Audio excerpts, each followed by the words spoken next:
আমি আল্লাহ নবী জানিয়ে দিলাম, আমি আল্লাহ নবী বলে দিলাম, ওই বান্দা বান্দির প্রতি আল্লাহ পাক খুশি হয়ে রাজি হয়ে আল্লাহ পাক আল্লাহ তাআলা ওই বান্দার নামায়ে আমলে একটা কবুল হওয়া হজের সওয়াব দান করে নাই। জোরে বলে ও আল্লাহ পাকে বান্দারা, আল্লাহ পাক সন্তানের জন্য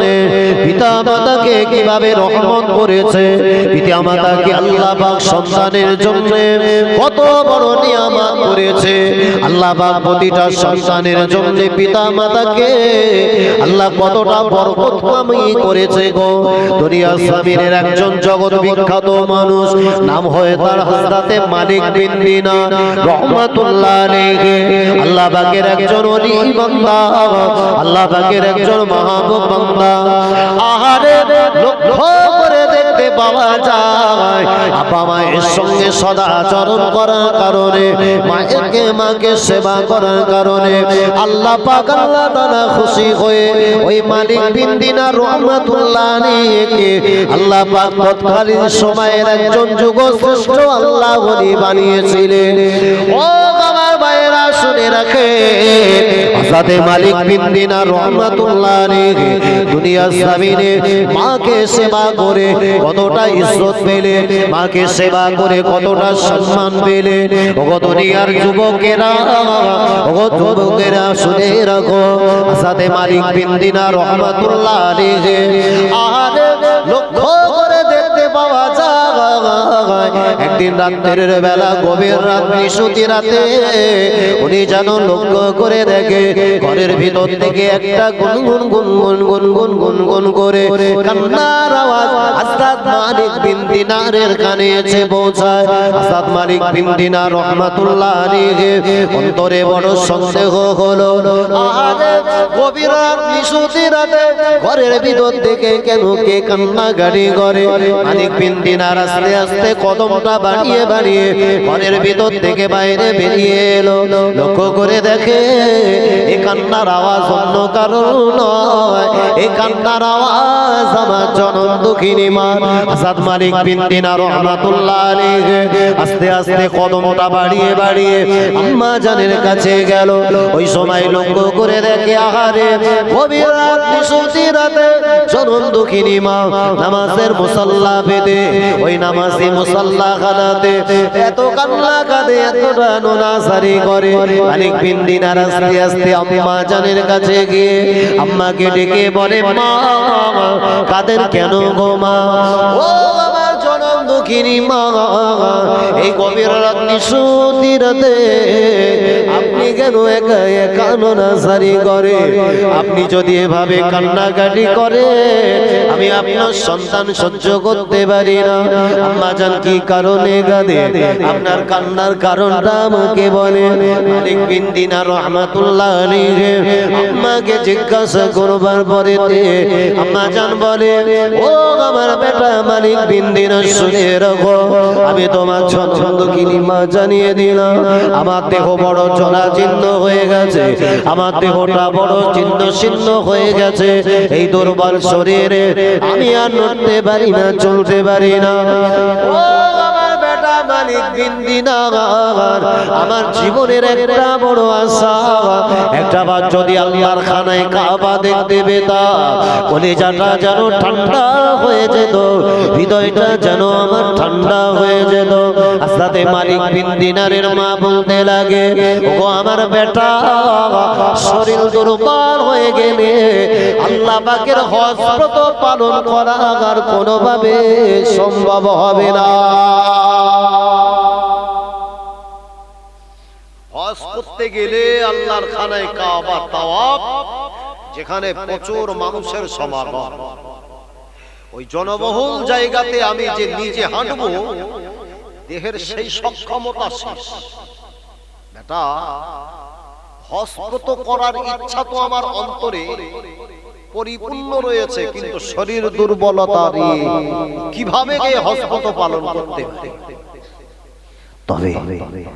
আমার যখন রাত চলে আসে, ওই রাতের বেলা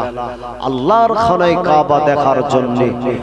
অন্তরের ভিতরে যখন কষ্ট হয়, চোখে পানি ধরে রাখতে পারি না। যে খানায় কাবার দিকে সারাটা জীবন ইবাদত বান্দেগি করেছে, ওই খানায় কাবা দেখার মানুষের অন্তরের ইচ্ছা বাবা থাকে কি থাকে না? হযরত মালিক বিন দিনার রাহমাতুল্লাহ আলাইহি বললেন, মা, খানায় কাবা তোমার যদি দেখার ইচ্ছা হয়, আমি তোমার সন্তান জানিয়ে দিলাম, আমার দেহে যতটা আল্লাহ শক্তি সামর্থ্য দিয়েছে, আমি আপনাকে এই হজ ব্রত পালন করার জন্য সর্বস্ব শক্তি আপনার জন্য কাজে লাগাবো। একবার জোরে বলুন সুবহানাল্লাহ। এটা চিল্লে হবে না? সন্তান কেমন দেখে, আহা, ও আল্লাহ বাগে বাংলারা, আল্লাহ বাগের ওলি হযরত মালিক বিন দিনার রাহমাতুল্লাহ আলাইহি আম্মা জানকে বললেন, আম্মা জান, কাঁদবেন না, নড়াচড়ি করেন না, আমি আপনার সন্তান কথা দিলাম, আমি আপনার সন্তান আপনার সঙ্গে ওয়াদা করলাম। ও বাবা জনম দুঃখিনী মা, আপনি যদি হজ ব্রত পালন করতে চান, আমি আপনাকে নিয়ে হজ ব্রত পালন করব। আল্লাহ বাগের পরের দিন সকাল বেলা কিছু সামান পত্র নিলে, কিছু খাদ্য খোরাক সাথে নিলে, কিছু স্বাস্থ্য সামর্থ্য নিয়ে, আর আল্লাহ বাগে হজ ব্রত পালন করার জন্য আম্মা জানকে সাথে নিয়ে আমার নিজের মাথার উপরে একটা বাবা একটা সাওয়ারি বিশিষ্ট কোন কিছুর উপরে জনম দুঃখিনী মাকে তার উপরে বসিয়ে নিয়ে আস্তে আস্তে কদমটা বাড়িয়ে বাড়িয়ে মাকে নিজের মাথার উপরে ধারণ করে আল্লাহ বাগে হজ ব্রত পালন করার জন্য এগিয়ে যেতে থাকে। আর লক্ষ্য করে দেখতে পাওয়া যায়, যখন সকাল থেকে সন্ধ্যা পর্যন্ত এভাবে তিনি পথ চলতে শুরু করে, সন্ধ্যা যখন ঘনিয়ে যায়, আম্মাকে ওই জায়গাতে দাঁড় করিয়ে ওখানে একটু বিশ্রাম করে। সকাল যখন হয়ে যায়, হযরত মালিক বিন দিনার আম্মাকে আবার নিজের মাথার উপরে নিয়ে পরবর্তী দিন গোলা পথ চলতে শুরু করেছে। এক পর্যায়ে দেখা যায় আম্মা জানকে নিয়ে আল্লাহ পাকের খানায় কাবার নিকটে চলে গেল।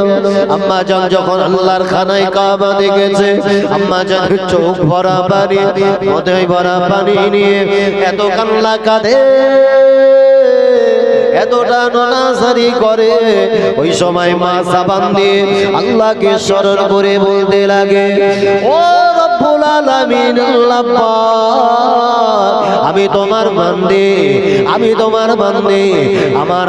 আমাকে আল্লাহ তোমার হজ ব্রত পালন করানোর জন্য, তোমার খানায় কাবা দেখানোর জন্য আমার বেটা আমাকে মাথার উপরে ধারণ করে কদমটা বাড়িয়ে বাড়িয়ে বাড়িয়ে বাড়িয়ে বাড়িয়ে বাড়িয়ে আল্লাহ তোমার খানায় কাবার নিকটে নিয়ে এসেছে। ও রব্বুল আলামিন, আল্লাহ পাক, আমি আমার সন্তানের জন্য কলিজা ভরা দোয়া করলাম। আল্লাহ পাক, আপনি আমার সন্তানটাকে জামানার যুগশ্রেষ্ঠ একজন ওলি দরওয়াজাদার আম্মা জান আল্লাহ দরবারে দোয়া করলে, বাবাজিকে দাও সাক্ষ্য দেয়, আল্লাহ পাকের বান্দা হযরত মালিক বিন দিনার রাহমাতুল্লাহ আলাইহি আম্মা জানকে মাথার উপরে নিয়ে আল্লাহর খানায় কাবা, ওই খানায় কাবা চতুর্দিকে তাওয়াফ করালে, বাবা যখন তাওয়াফ করা হয়ে গেল, শরীর যখন দুর্বল হয়েছে, আম্মা জানকে এক জায়গায় বসিয়ে রেখে হযরত মালিক বিন দিনার ওই সময় বিভিন্ন মুসাফির বান্দাদের সঙ্গে কথা বলে। ওই সময় মালিক বিন দিনার একজন মুসাফিরের সঙ্গে কথোপকথন করতে বলছে, ও আল্লাহ পাকের বান্দা, আমি মালিক বিন দিনার, আমি আমার আম্মা জানকে মাথার উপরে নিয়ে আল্লাহ পাকের হজ ব্রত পালন করার জন্য নিয়ে এসেছি। আল্লাহ পাক আমার এই কষ্টটা আল্লাহ কবুল করেছে কি হয়েছে জানি না। ওই সময় মালিক বিন দিনার ওই সময় মুসাফির বান্দাকে ডেকে বলতে লাগে, ও আল্লাহ পাকের মুসাফির বান্দা, একটা বার কি বলবে? আমার মাকে আমার মাথার উপরে নিয়ে আল্লাহ পাকের হজরত পালন করানোর জন্য যে কষ্ট আমি করলাম, যে পরিশ্রম করেছে, এতে কি আমার মায়ের দুধের ঋণ আমি শোধ করতে পেরেছি? মালিক বিন দিনারকে ওই সময় বলা হলো, ওগো মালিক বিন দিনার শুনে রাখো, আম্মা জানকে মাথার উপরে নিয়ে আর অসংখ্য দূর থেকে তোমার কদম বাড়িয়ে বাড়িয়ে আল্লাহর খানায় কাবাতে নিয়ে আসতে গিয়ে যতটা পরিশ্রম করেছো, যতটা তোমার দেহে শক্তি নষ্ট হয়েছে, ও আল্লাহ পাকে বান্দা শুনে রাখো, তোমার আম্মা জান দুনিয়ার জমিনে তোমাকে ভূমিষ্ঠ করানোর পরেতে সর্বপ্রথম প্রথম দিনে যেদিন তোমার মুখে স্তনের দুধ দিয়েছিল, তোমার মায়ের স্তনের এক ফোঁটা দুধ যখন তোমার গালেতে প্রথম গেছিল, ওই এক ফোঁটা দুধ তোমার মায়ের গালে যাবার আগে তোমার জবানে যে ঠোঁটে লেগেছিল, ওই ঠোঁটের এক ফোঁটা দুধ মোবারক তোমার আম্মা জানে দুধ মোবারক তোমার ঠোঁটে যতটা লেগেছে অতটা দুধের ঋণ এখনো পর্যন্ত শোধ করতে পারেনি। হযরত মালিক বিন দিনার রাহমাতুল্লাহ আলাইহি ওই সময় কথাটা শুনবার পরে এত কান্না কাঁদে, এতটা নোনাজারি করে, চোখ দ্বারা টপ টপ টপ টপ করে পানি গড়িয়ে যেতে লাগে। মালিক বিন দিনার রাহমাতুল্লাহ আলাইহি আম্মা জানের নিকটে এসে আম্মাকে ডেকে বলতে লাগে, আম্মা জান, আম্মা জান, আমি আপনার সন্তান, আমি আপনাকে নিয়ে হজরত পালন করতে আসলাম। আম্মা জান, আপনি কি সন্তানের প্রতি খুশি হলে? আপনি সন্তানের প্রতি কি রাজি হয়েছেন? ও আল্লাহ পাকের বান্দারা, সাথে মালিক বিন দিনার রাহমাতুল্লাহ আলাইহি আম্মা জান ওই সময় বললেন, বেটা, আমি তোমার মা জনম দুঃখিনী মা জানিয়ে দিলাম, আল্লাহর খানায় কাবাটা দেখানোর জন্য তুমি আমার প্রতি যতটা শ্রম দিয়েছো, যতটা কষ্ট করেছো, আমি তোমার জনম দুঃখিনী মা তোমার প্রতি খুশি হয়ে রাজি হয়ে আমার উপর থেকে সমস্ত ঋণের বোঝাগুলোকে মাফ করে দিলাম। জোরে বলে হযরত মালিক বিন দিনার রাহমাতুল্লাহ আলাইহির মা বেটাকে ডেকে বললেন, বেটা, আমি তোমাকে জানিয়ে দিলাম, তুমি যে আল্লাহর হজরত পালন করানোর জন্য তোমার আমার পিছনে যতটা কষ্ট করেছো, আমি মা তোমার প্রতি খুশি এবং রাজি হয়ে আল্লাহর কাছে দোয়া করলাম, আল্লাহর কাছে দোয়া করলাম, বেটা, তুমি আল্লাহ জামানার একজন যুগশ্রেষ্ঠ আল্লাহ তোমাকে ওলির দরওয়াজা জানেন। কিতাব সাক্ষ্য দেয়, এই যে যুগশ্রেষ্ঠ আল্লাহর ওলি বান্দা হযরত মালিক বিন দিনার যার কথা বললাম, ইনি হলেন সমকালীন সময়ে এমন কোন দিন ছিল না যে দিনেতে তিনি মদ্যপান করতেন না। সারাদিন যার মদের সঙ্গে জীবন ডুবে থাকত, এক কথায় জীবনটা মদ্যপায়িতার সঙ্গে কাটিয়েছেন। তারপরে তো আল্লাহ পাক মায়ের সেবা শুশ্রূষার দরুন মহান আল্লাহ মায়ের দোয়ার ইজ্জতে আর তাজিম আল্লাহ পাক জামানার যুগশ্রেষ্ঠ একজন ওলির দরওয়াজা দান করলেন। একবার জোরে বলুন সুবহানাল্লাহ। একটু মহব্বতে উচ্চ আওয়াজে একবার দরুদ শরীফ আল্লাহুম্মা সাল্লি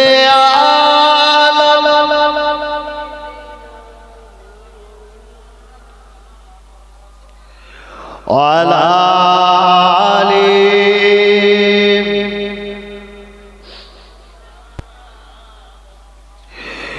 এটো কালমা জিকির কালমা লা ইলাহা ইল্লাল্লাহ লা ইলাহা লা ইলাহা ইল্লাল্লাহ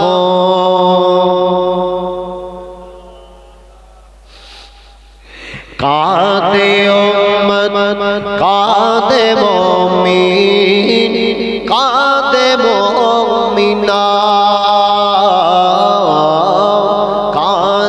উম্মত কাঁদে মুমিন কাঁদে মুমিনা খালি ভুবন রইল পড়ে মোর নবী এলো না কাঁদে উম্মত কাঁদে মুমিন কাঁদে মুমিনা আল্লাহুম্মা সাল্লি আলা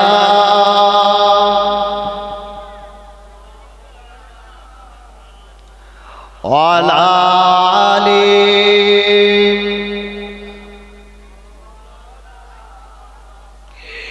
আমারে কণ্ঠে তুমি কোরআনের বাণী দিয়েছো বুকের দেরাজে তুমি কোরআনের স্থান দিয়েছো জোরে বলুন সুবহানাল্লাহ চিল্লে হবে না নারে তাকবীর এত ভালোবাসো কেন মালিক আমার কি করে শুকর তার করি আদায় এত ভালোবাসো কেন মালিক আমায় আমারে কণ্ঠে তুমি কোরআনের বাণী দিয়েছো বুকের দেরাজে তুমি কোরআনের স্থান দিয়েছো এত ভালোবাসো কেন মালিক আমার কি করে শুকর তার করি আদায় এত ভালোবাসো কেন মালিক আমার এত ভালোবাসো কেন মালিক আমার লা ইলাহা ইল্লাল্লাহ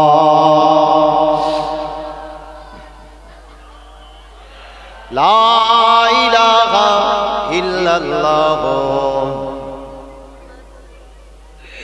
পৃথিবীর দিকে দিকে ও চৌধুরী দে কণ্ঠ আমার নামে তোমার গীতে পৃথিবীর দিকে দিকে ও চৌধুরী দে কণ্ঠ আমার নামে তোমার গীতে তৌফিক দিয়ে তোমার নিয়ামত বেশুমার তৌফিক দিয়ে তোমার নিয়ামত বেশুমার পেনুয়ে পড়ে মন সাজদায় এত ভালোবাসো কেন মালিক আমায় আমারে কণ্ঠে তুমি কোরআনের বাণী দিয়েছো বুকের দেরাজে তুমি কোরআনের স্থান দিয়েছো এত ভালোবাসো কেন মালিক আমার কি করে শুকর তার করি আদায় এত ভালোবাসো কেন মালিক আমায় এত ভালোবাসো কেন মালিক আমার লা ইলাহা ইল্লাল্লাহ জবান ছেড়ে বড় না বাবা লা ইলাহা ইল্লাল্লাহ পৃথিবীর দিকে দিকে ও চৌধুরী দে কণ্ঠ আমার নামে তোমায় গীতে পৃথিবীর দিকে দিকে ও চৌধুরী দে কণ্ঠ আমার নামে তোমার গীতে তৌফিক দিয়ে তোমার নিয়ামত বেশুমার তৌফিক দিয়ে তোমার নিয়ামত বেশুমার পেনুয়ে পড়ে মন সাজদায় এত ভালোবাসো কেন মালিক আমার আমারে কণ্ঠে তুমি কোরআনের বাণী দিয়েছো বুকের দেরাজে তুমি কোরআনের স্থান দিয়েছো এত ভালোবাসো কেন মালিক আমার কি করে শুকর তার করিয়া দায় এত ভালোবাসো কেন মালিক আমায় এত ভালোবাসো কেন মালিক আমার লা ইলাহা ইল্লাল্লাহ লা ইলাহা ইল্লাল্লাহ আমার ভাইরা জামানেরা যুবকেরা মুরব্বিয়ান গণেরা তাই বলছিলাম পৃথিবীর জমিনে যখন আল্লাহ আমাকে আপনাকে দুনিয়ার জমিনে পাঠালে ওই দুনিয়ার বুকে আমি যেমন জাহান্নাম থেকে বাঁচবো